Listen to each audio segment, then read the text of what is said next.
Hello and welcome to my channel. I'm Michaela Peters.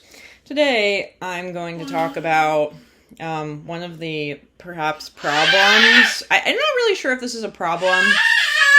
Can you please, what, you don't like that food? Do you want me to feed you? Alright, let's try to feed her. Okay, so one of the things that people don't like these days...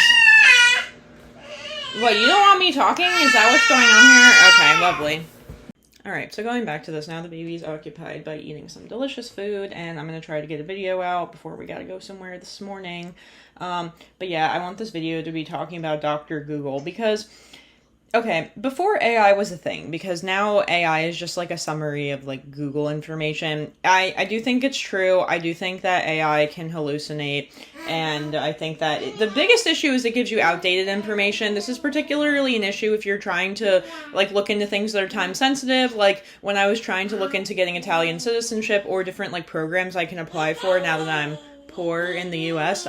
It like gave me information on programs that like don't exist anymore. So that stuff, okay, whatever. But if we're talking about like general information that doesn't change over time, like things they've discovered in terms of like medical advancement, like that stuff is not really going to get outdated. So I've been using AI to, you know, discuss, like research, like what's going on with me. And the thing is, like, I will do this stupid thing. I joke it's a Monte Carlo simulation. It's really not. Look, this is for you. That one is for you. Это для тебя. So, like, the whole thing is, okay, this is a dumb one to admit, but I'm gonna admit it. I, like, was like, AI, give me a, like, Monte Carlo simulation of the probability that the father of my child will, like, return to the child's life at each subsequent age. And it was based on, like, you know, this criteria that I know about this guy.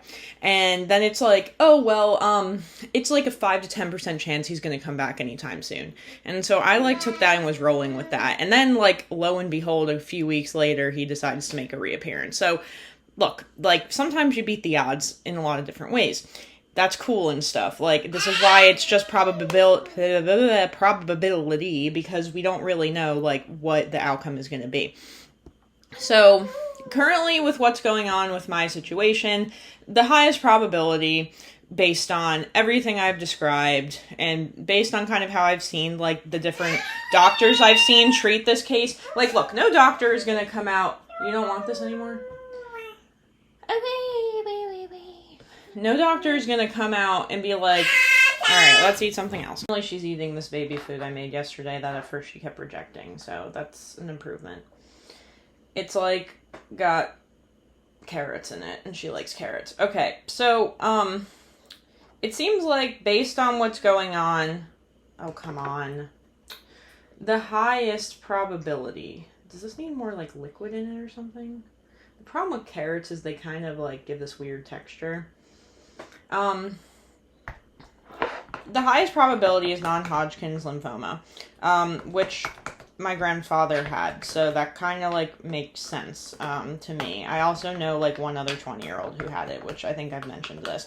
So that's kind of how I even know what non-Hodgkin's lymphoma is, and if you have an enlarged lymph node that's basically going haywire, not responding to antibiotics, there's a chance that it could be cancer. So, this is not, like, I know that the doctors are not going to drop the C word because they're...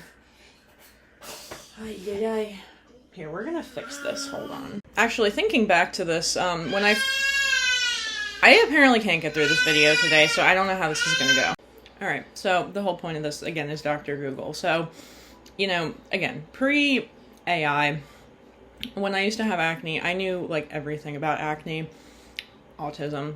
It still wasn't clicking at that time, and this was like 10 years ago. You know, I'd walk into the dermatologist and I'd be like, so I think it could be due to this, or this, or it's not responding to this, so then Accutane is going to be the only course of action, blah, blah, blah. Like, I've been treating my acne since I was 13. I'm now, how old was I 10 years ago? 20. Okay. So, yeah, they're like, wow, you should become a dermatologist. And I was like, I don't want to be a doctor because blood, no thanks. Anyway, so I, like, would know too much about whatever I was approaching as a subject. And, yeah, so, man, it's like, it makes so much sense looking back. Like, how did nobody figure this out until 2 years ago?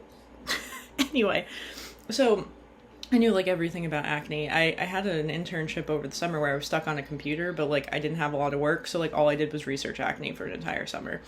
Like this is a problem actually when I have like a job where I'm not doing that much and then I just start researching whatever thing I'm obsessed with. Yeah, but anyway.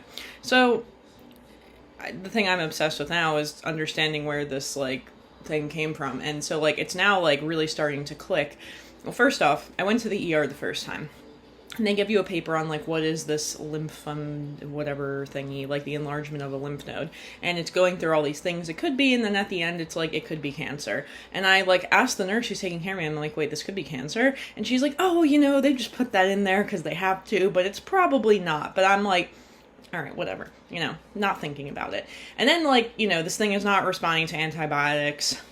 When I go into the other doctor, it's like, okay, well, they might need to find needle aspirate it. You got to get into an ENT. They're hard to get into, but that's what's going to be the next step. I would try to get into one in case this doesn't clear it up. Like, because I started on Keflex, and my friend's like, that's a pretty intense antibiotic. Like, it is likely that, yeah, this is not bacterial. And viral will usually clear itself up in a matter of time. You know, as of today, we're approaching 3 weeks now. With this nonsense. So anyway, that's what's going on. You know, nobody's really saying it's cancer yet, but I start being like, well, why is this thing not responding to antibiotics? It could be viral. Well, anything that could be viral, it's like none of the symptoms are lining up. So like generally, I feel like if it's something really weird and it's not passing and it's getting worse, could point to cancer. Like this is 3 weeks at this point. It's not mono. We already tested for mono. Like I would rather have mono, honestly. At this point, I don't know, but it's just weird. So, you know, they're trying to fast track this. I'm in like insurance limbo at this point. So half of what I'm doing is trying to harass different places to get me in.